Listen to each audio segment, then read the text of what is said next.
Hi friends, ഞാൻ വിഷ്ണു. പുതിയൊരു വീഡിയോയിലേക്ക് എല്ലാവർക്കും സ്വാഗതം. അപ്പോൾ LGS ഒരു ജില്ലയും കൂടെ ഷോർട്ട് ലിസ്റ്റ് വന്നിട്ടുണ്ട്. മലപ്പുറമാണ്. ഓക്കെ, അപ്പം മലപ്പുറത്ത് മെയിൻ ലിസ്റ്റിൽ 720 പേരും സപ്ലിമെൻ്ററി ലിസ്റ്റിൽ 750 പേരും DAയിൽ 28 പേരും അങ്ങനെ ടോട്ടൽ 1498 പേരാണ് മലപ്പുറം ജില്ലയിൽ ഷോർട്ട് ലിസ്റ്റിൽ ഉൾപ്പെട്ടിരിക്കുന്നത്. Cut off 61.33. ഓക്കെ, എല്ലാം 3-3ൻ്റെ കളിയാണ്. തിരുവനന്തപുരത്തും 0.33 ആയിരുന്നു. ഇവിടെ വന്നപ്പോഴും 61.33. അപ്പം നിങ്ങൾ മനസ്സിലാക്കണം, 0.33ൻ്റെ വ്യത്യാസത്തിലായിരിക്കും ഈ 61 മാർക്കുള്ള കുറച്ചധികം ഉദ്യോഗാർത്ഥികൾ ലിസ്റ്റിൽ നിന്ന് ഔട്ടായിരിക്കുന്നത്. ഓക്കെ, അപ്പം മൈനസ് എഴുതുന്നതിൻ്റെ കുഴപ്പങ്ങളൊക്കെ ഒന്ന് മനസ്സിലാക്കി വെച്ചേക്കുക. ഓക്കെ, അപ്പോൾ അതാണ് മലപ്പുറം ജില്ലയിലെ ഷോർട്ട് ലിസ്റ്റിൻ്റെ കാര്യം. അപ്പോൾ തിരുവനന്തപുരം ജില്ലയിലെ കാര്യം പറയുകയാണെങ്കിൽ, അത് രാവിലെ ഉച്ചയ്ക്ക് വന്നതുകൊണ്ട് അതിൻ്റെ കുറച്ച് ഡീറ്റെയിൽ കിട്ടിയിട്ടുണ്ട്. അത് സർട്ടിഫിക്കറ്റ് അപ്ലോഡ് ചെയ്യാൻ മെസ്സേജ് വന്നവർ കുറച്ച് ആൾക്കാർ ലിസ്റ്റിലില്ല. പക്ഷേ ഡിക്ലറേഷനോ സർട്ടിഫിക്കറ്റ് അപ്ലോഡ് ചെയ്യാത്ത ആൾക്കാരുടെ ലിസ്റ്റിലുണ്ട്. അതുകൊണ്ട് ഫൈനലായിട്ടുള്ള ഇതാണ് നമുക്ക് വന്നിരിക്കുന്നത്, ഷോർട്ട് ലിസ്റ്റ്.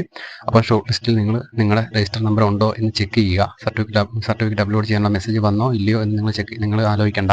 നിങ്ങൾ ഷോർട്ട് ലിസ്റ്റ് വന്നിട്ട് അതിനകത്ത് നിങ്ങളുടെ രജിസ്റ്റർ നമ്പർ ഉണ്ടോ എന്ന് ചെക്ക് ചെയ്യുക. ഓക്കെ, ബാക്കി വെരിഫിക്കേഷൻ സമയത്ത് നിങ്ങൾക്ക് അതിൻ്റെയുള്ള പ്രൊസീജിയറൊക്കെ നിങ്ങൾക്ക് കിട്ടുന്നതായിരിക്കും. ഓക്കെ, അപ്പം എല്ലാവരും പോയി മലപ്പുറത്തും അതുപോലെ തന്നെ തിരുവനന്തപുരത്തും LGS എഴുതിയ ഉദ്യോഗാർത്ഥികളെല്ലാം പോയി അവരുടെ രജിസ്റ്റർ നമ്പർ ഉണ്ടോ എന്ന് ചെക്ക് ചെയ്യുക. ഓക്കെ, അപ്പോൾ അത്രയാണ് മലപ്പുറത്തിൻ്റെ കാര്യം. ഇനി മലപ്പുറത്ത് ഇപ്പോൾ ഉള്ള ലിസ്റ്റിൽ മെയിൻ ലിസ്റ്റിലുള്ള ഉണ്ടായിരുന്ന ആൾക്കാർ, അതായത് റാങ്ക് ലിസ്റ്റിലുള്ള ടോട്ടൽ ആൾക്കാർ 689 മെയിൻ ലിസ്റ്റിൽ. ഓക്കെ, ഇപ്പോൾ അത് വന്നിട്ട് 720 ആയിട്ടുണ്ട്. കുറച്ച് ആൾക്കാരുടെ കൂടുതൽ വന്നിട്ടുണ്ട്. ആ കൂടുതൽ വന്നിരിക്കുന്നത് എന്താണെന്ന് ചോദിച്ചു കഴിഞ്ഞാൽ, തിരുവനന്തപുരം ജില്ല കണക്ക് കൂട്ടി നമ്മൾ പറയുകയാണെങ്കിൽ മലപ്പുറത്തും ഏകദേശം ആ ഒരു റേഞ്ച് ആണെന്ന് തോന്നുന്നു. കാരണം രണ്ടാമത് സർട്ടിഫിക്കറ്റ് അപ്ലോഡ് ചെയ്യാനായിട്ട് മലപ്പുറത്ത് വന്നില്ല എന്നാണ് അറിയാൻ കഴിയുന്നത്. ഞാൻ അറിഞ്ഞിട്ടില്ല കറക്റ്റായിട്ട്. അപ്പോൾ മലപ്പുറത്ത് രണ്ടാമത് സർട്ടിഫിക്കറ്റ് അപ്ലോഡ് ചെയ്യാനുള്ള മെസ്സേജ് വന്നിട്ടുണ്ടോ എന്ന് നിങ്ങളൊന്ന് കമൻറ്റ് ചെയ്യുക.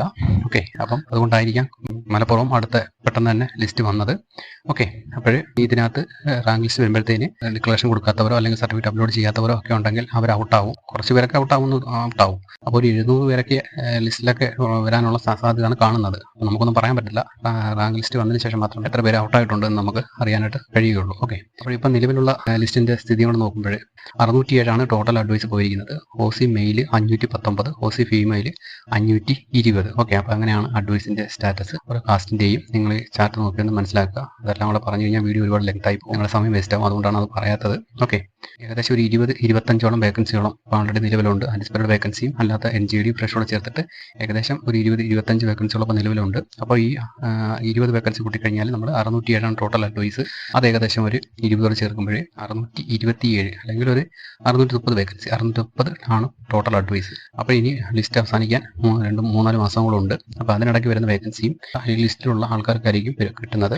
അപ്പോൾ അതുകൂടെ ചേർത്തിട്ടാണ് ഈ 720 റാങ്ക് ലിസ്റ്റ് വരുമ്പോഴത്തേന് എത്രത്തോളം ആൾക്കാർ കുറയുമെന്ന് അറിയത്തില്ല. അതുകൂടെ കണക്ക് കൂട്ടിയിട്ടാണ് 720 പേരുടെ മെയിൻ ലിസ്റ്റ് ഇട്ടിരിക്കുന്നത്. ഓക്കെ, ഇനി അടുത്ത ജില്ലകളും സർട്ടിഫിക്കറ്റ് അപ്ലോഡ് ചെയ്യാൻ രണ്ടാമത് വരാത്ത ജില്ലകൾ ഏതൊക്കെയാണെന്ന് നോക്കിക്കഴിഞ്ഞാൽ അതായിരിക്കും ഫസ്റ്റിൽ വരുന്ന റിസൾട്ട് ഷോർട്ട് ലിസ്റ്റ് വരുന്നത് എന്നാണ് ഇപ്പം ഈ 2 ലിസ്റ്റ് വന്നതിന് ശേഷം നമുക്ക് അറിയാനായിട്ട് കഴിയുന്നത്. ഓക്കെ, അപ്പോൾ ഇനി എന്തെങ്കിലും അപ്ഡേറ്റ് ഉണ്ടെങ്കിൽ വീഡിയോ ആയിട്ട് കാണാം. അപ്പോൾ ഇത്രയേ ഉള്ളൂ. വീഡിയോ ഇഷ്ടപ്പെട്ടുണ്ടെങ്കിൽ ലൈക്ക് ചെയ്യുക, ഡൗട്ട് വല്ലതും ഉണ്ടെങ്കിൽ കമൻറ്റ് ചെയ്യുക. ചാനൽ ഇതുവരെ സബ്സ്ക്രൈബ് ചെയ്യാത്തവരെല്ലാം ചാനൽ ഒന്ന് സബ്സ്ക്രൈബ് ചെയ്ത് വെക്കുക.